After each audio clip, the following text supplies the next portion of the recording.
It's now 8 o'clock in the morning. We've just left the lock and we're going out to the outer lock gates, the sea lock gates, and ahead of you can see Lydney and the River Severn.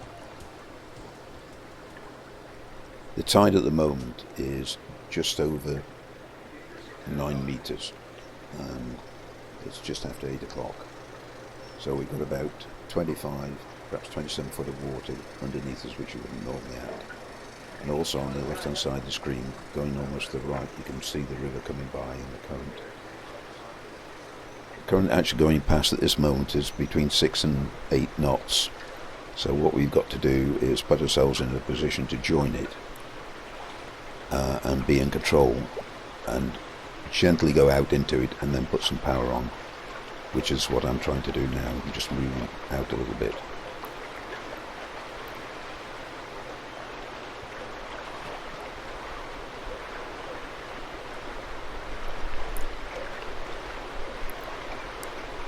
At 9:15, if you look on the right at the pier itself, the outer entrance to it, the tide will be at least a metre higher than it is now, to give you some idea.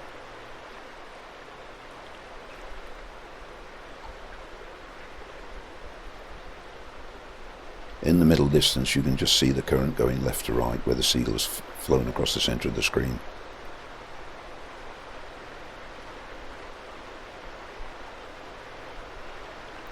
We're doing 2 to 3 miles an hour as we approach.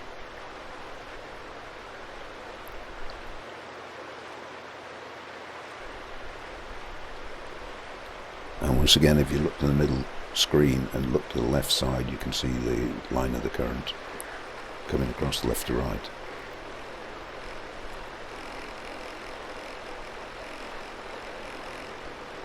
I suppose this is really the moment of truth. This is where you could just about turn around and go back with a narrowboat, but the next 10 or 15 yards you can't go back.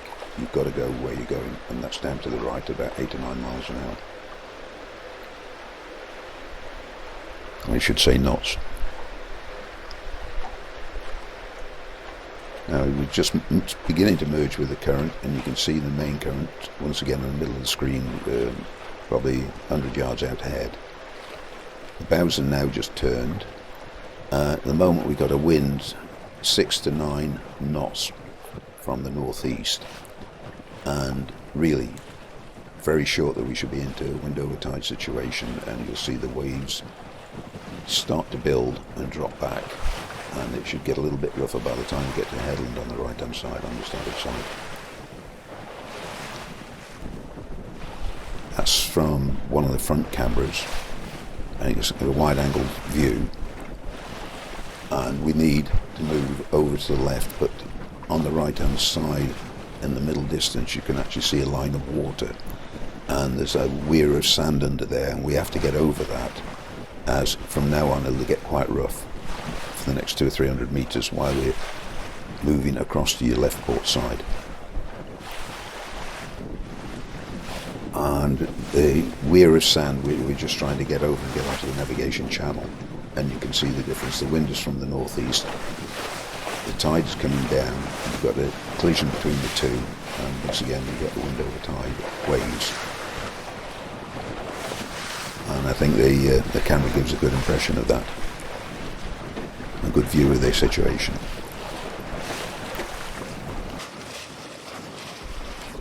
And he's picked up the short straw which I gave to him, and so told him to get down to the forward section and clean off the lens on the camera. We've now passed through the rough area and we're going down towards the noose. We've done the last 4.5 miles in about 20 minutes, and on the right, on your starboard, you see all the debris floating about, and there's about 10 minutes difference between the head of water, head at the top of the tide, and Sharpness than there is at the noose. So what we want to do is get round the corner and get on the forward edge of the tide, so that gives us some speed and makes life a lot more difficult, a lot easier if the tide is pushing you along rather than you going against it. Now we're just turning through the noose and getting into the River Severn proper, into a channel, or a narrower channel. And where the pylons cross over is, we're going down the right starboard side, and what we'll do is cross over to the left and avoid some of the sandbanks. And you can see all the rough water here is not because of the wind over tide, it's because the amount of sandbanks that there are underneath 7 or 8 metres below us, and the volume of water passing over the top.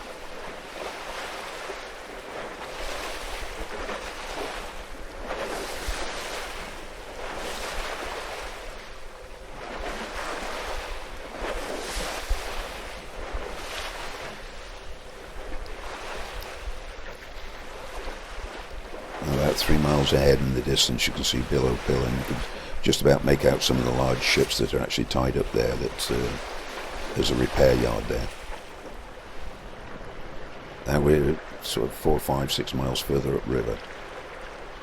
We've gone past Newnham, past the Red Cliff, we come round the corner and we're going up towards Epney and Fremelode. And what I've done is moved from the left hand side out of the debris field over to the right. And if you look at the bank you can see that we're going fairly quick. 2 or 3 weeks ago when we came down here we kept the track, and what I'm doing is following the track because it was only a 9 metre tide at that point. So I'm trying to stay on line, as that kept us in the navigable clean channel. But from now on it's a lot of debris and it's quite fast in places, although it doesn't appear to be so at the moment. And what I'm doing, the river's slowed down a little bit, so I'm moving over to your left port side to avoid the debris that's going round to the right and then bouncing off the right hand side and going up the channel. So we're still going quite reasonably quick, but avoiding the danger of getting a tree or a branch stuck in the propeller by trying to keep away from all the flotsam that's there at the moment. And once again we got a similar situation. We're still moving along at 8-9 miles an hour, but the debris is coming from the port to the right side, to the starboard side, and we need to get across to the left side to go by on the inside of the bend and avoid picking up some of that in the prop.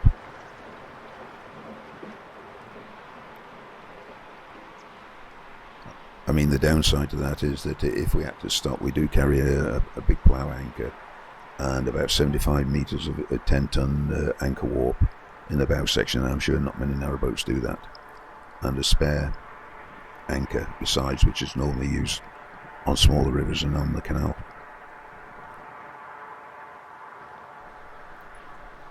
We're about 5 miles below Gloucester at the moment, and this, I'm sure this is, the river appears to be slowing up because it's hit the weir. The 7 bores gets stopped at Maisemore, as it doesn't, I don't think it can get over the weir.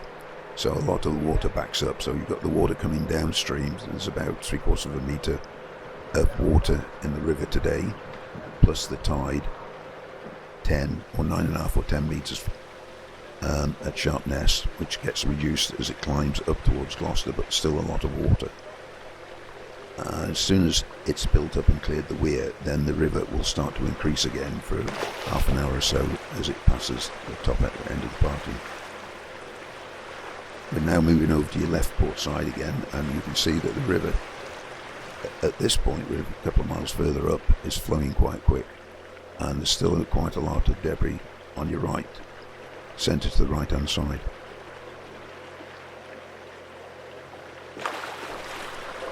Now we're sort of taking a break at the minute. Andy's gone below and he's put on 2 bacon sandwiches, or cooking the bacon to make 2 bacon sandwiches and 2 cups of coffee. It's just about that time. I think we're about halfway on our way towards Gloucester, so we're getting ready for what's ahead.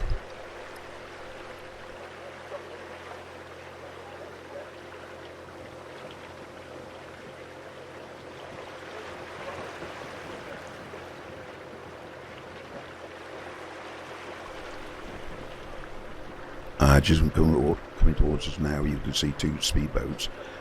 I should imagine they've been up with the 7-bore surfers this morning, and they're on the way back down river. A little bit faster than what we're going, but we're not doing too bad at 8 miles an hour.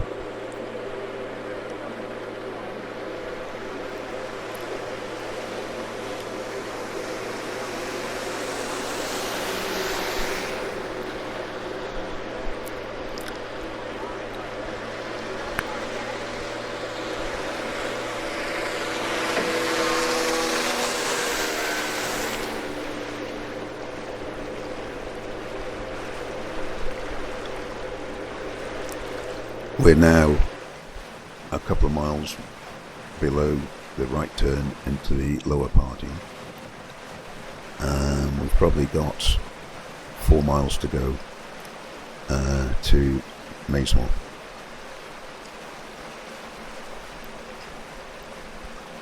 And once again, the centre of the river looks flat, but from my point of view, you look into the right and the branches, and you see the water still passing underneath it, so the current is going up the sides and not necessarily up the centre of the river. And you look to the right of the screen now, you can see the water moving, and they are a bit of debris sort of a third of the way across, just on your port side.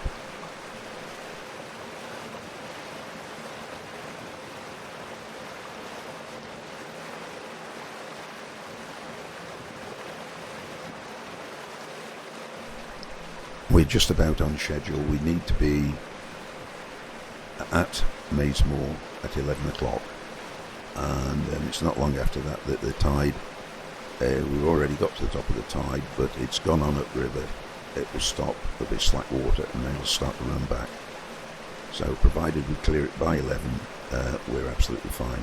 We should have about 5 to 6 foot of water underneath us as we clear the weir.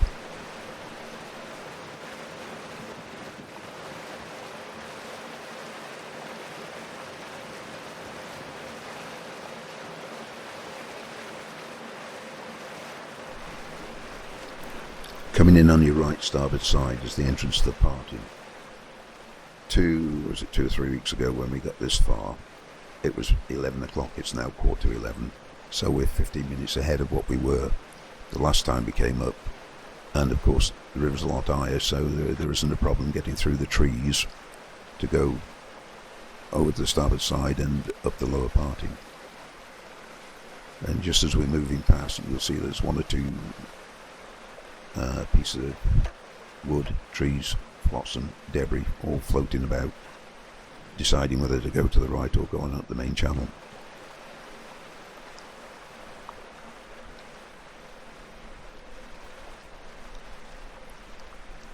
So we're now 1.6 miles to go,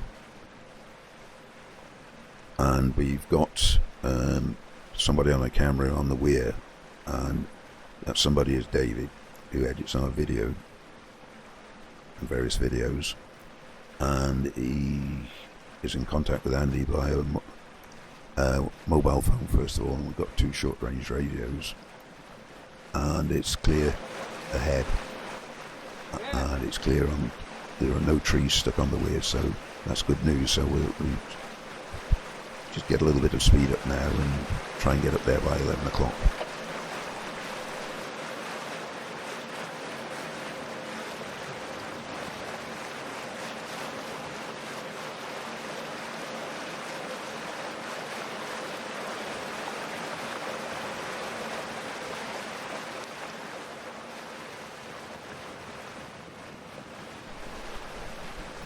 Sinking ahead, in the next 3/4 of a mile we've got 3 bridges. We've got the old stone bridge, the railway bridge, and also the causeway bridge, which is the main road out of Gloucester. I think the only one that we might have a problem with there is actually going under the railway bridge, although we've actually been on a 9-metre flood and checked the height from the top of the tide on 9 metres to the underside of the bridge, and we should have about half a metre, couple of foot to spare when we get to the rail bridge.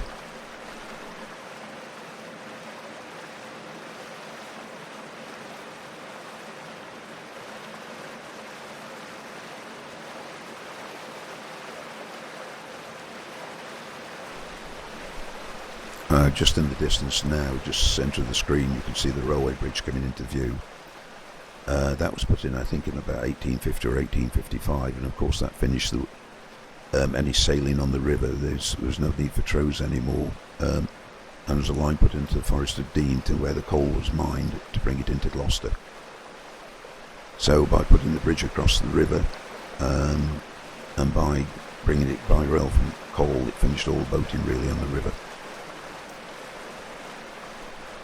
Although it went on for a few years using the lower parting. And I think the lower parting was closed in 1940, or the weir, the lock and weir that had been put in was.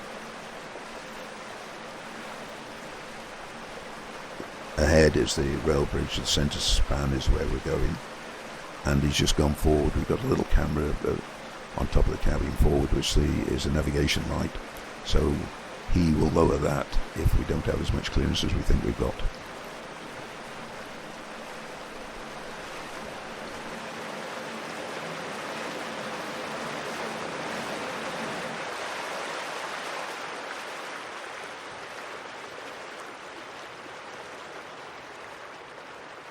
So as I said, if you look on the extreme right hand side under the bridge, you can actually stand under there. In fact, there's somebody under there now.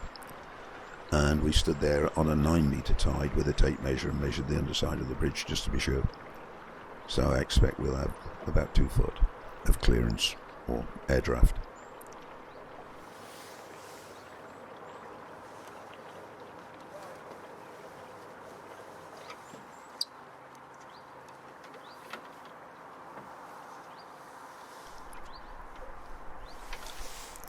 I think for those of you that need a haircut, you stand up now.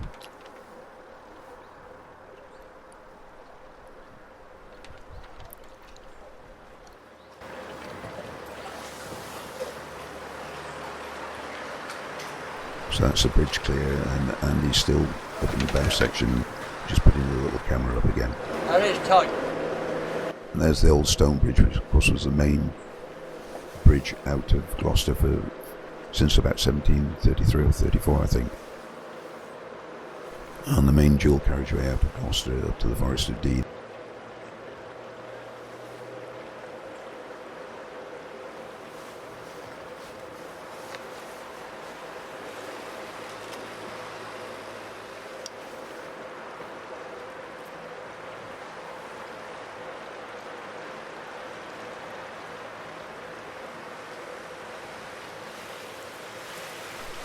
And once again, everything seems to have calmed down. I think it's probably because we're not far from the weir, but we're still doing 8.5 miles an hour on the GPS speed over ground indicator. And you said about, hey, what about Maisemore Bridge? The Maisemore Bridge. That's going to be tight. The Maisemore Bridge is going to be tight. Right. If that one there was tight,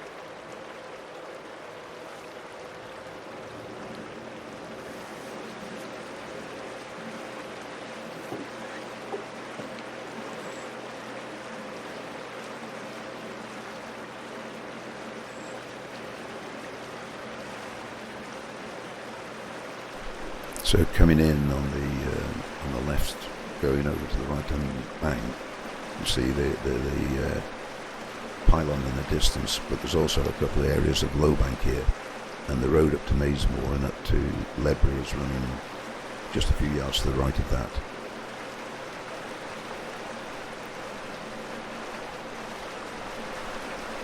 And we're still about a quarter of a mile to go before the bridge at Maisemore.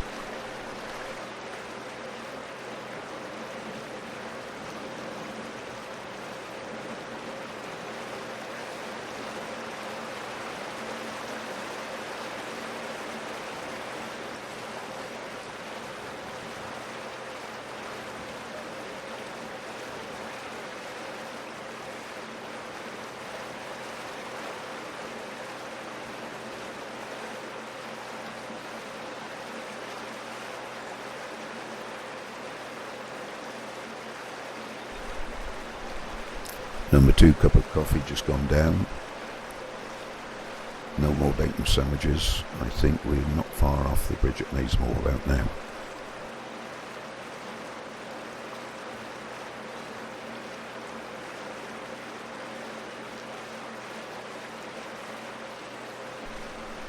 Now I've eased off a little bit, and we're doing about 6 miles an hour just as we come round the corner.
And what's nice about this at 10.5 metre tide is by the time you get to the top of the tide and get to the weir, that all the debris that would normally on a 9 metre tide be packed up here has actually gone by and on its way to Tewkesbury. So we've got a clear run under the bridge and round to Maisemore Weir itself very shortly.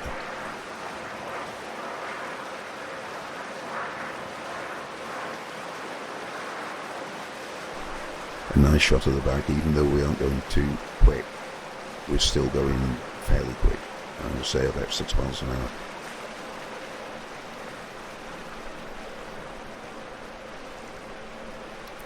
And the river itself looks as though it's stopped still, but once again, when you look at the branches of the trees on either side, you can see the tide moving, and it's just the centre that appears to be still.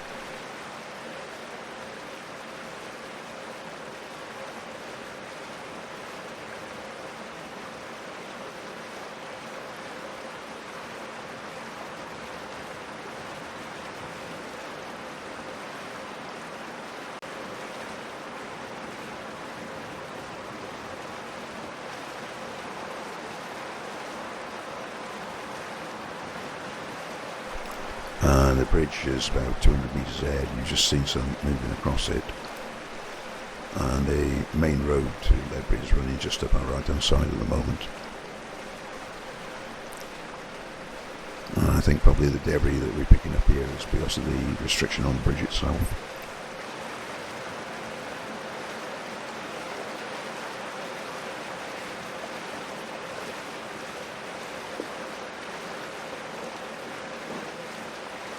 And I think this is where a couple of hours ago there were some nice shots online of people surfing the 7-bore up towards the bridge at this point.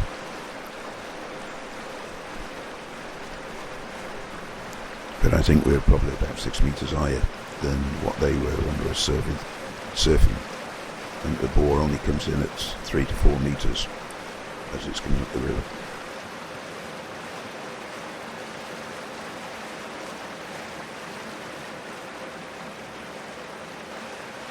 I think this could be a little difficult if you haven't got your air draft worked out right, but provided you're in the centre of the bridge itself, and I don't see that we'll have any problems, but you don't need to be off centre, otherwise you would have a problem.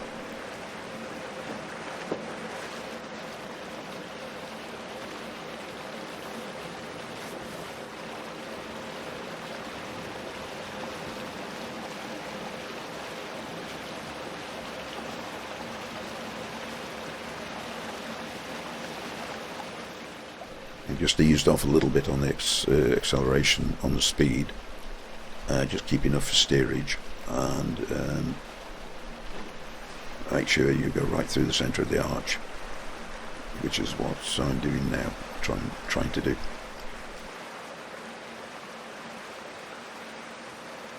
And what most people don't realise, there's a slight skew on the bridge, and you can see it now.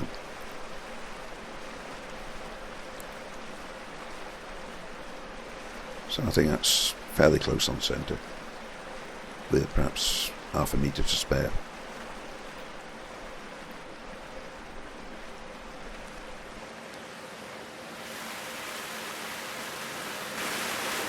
And the shot from the rear looking back camera confirms that. And he's come from the bows now, and he's put the forward navigation light up with a small camera on it, so he'll be back with me in a couple of minutes. Ready to go over the weir, which is only possibly 200 metres ahead.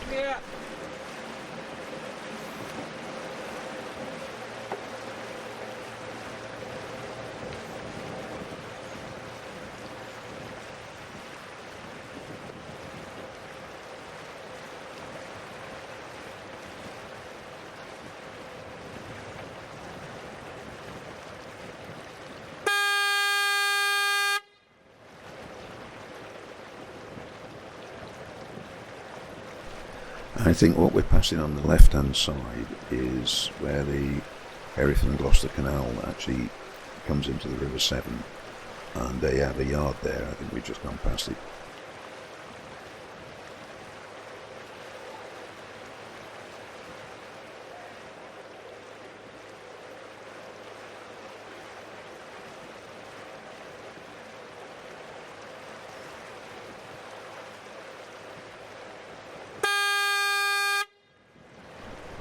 Now, we've just been in contact with David via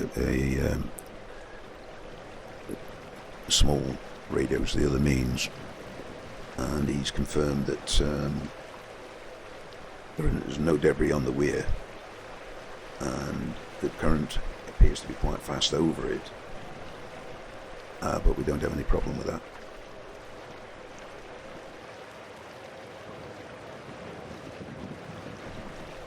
As we just start to turn the corner now, the weir is from the tree on the right about 30 degrees across the trees in the gap on the left hand side.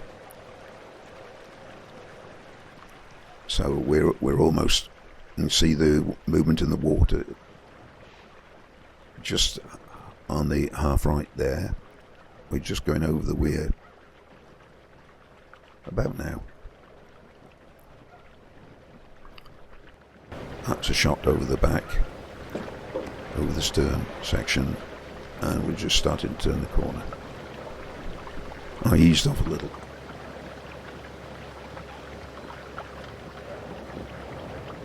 A bit so that we come around the corner, the current pushes you into the left port side bank. So we have a little bit more time to increase the speed if necessary.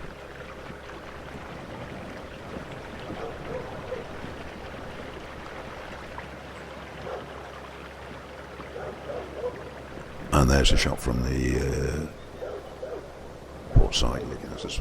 And we eased off, and we're just going a little bit faster than the current. Just for steerage, and I think what I'll do now is just lean forward and put on a few extra revs to get us around the corner, which is what we're doing.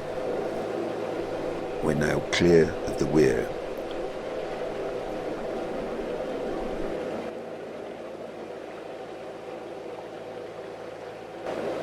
We just passed the camera.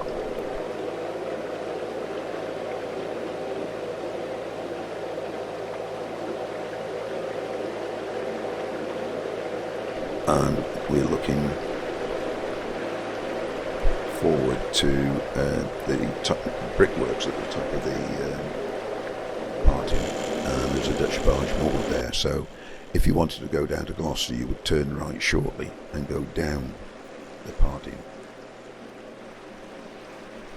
But as you'll see in a few seconds, you really have two rivers. You have the Severn coming up, which would just come on up to Maisemore, and you have the parting which goes around the island and comes up, and there's almost as much water comes up there, and you have a difficult situation sometimes, and you have an eddy at the top, so you have to ease down just a little bit.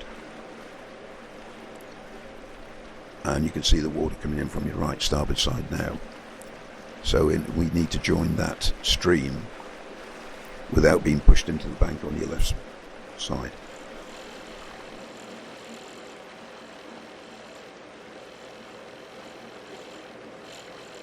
And looking to the right, and we're just about to join it, and you see what I mean.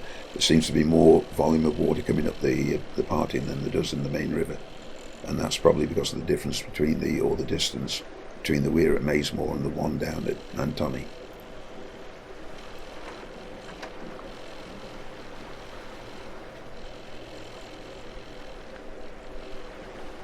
We're now well past the top of the parting, and if you look to your right, you can actually see the water. The tide is only perhaps a couple of foot, perhaps a metre short of the top of the bank on your right starboard side.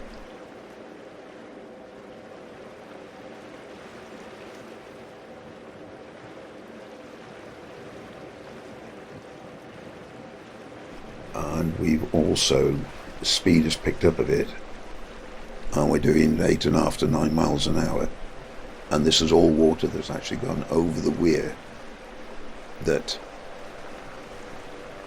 will actually now slow down, stop, and stay where it is for about 20 minutes and then start to roll back as the gravity takes over and the tide starts to return back down the river.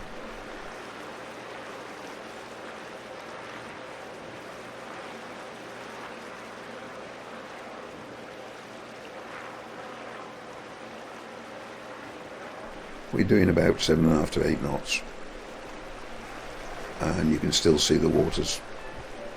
The tide itself of the river is still going fairly quick, even with probably 1.5 miles above Maisemore Weir now, and the top of the parting.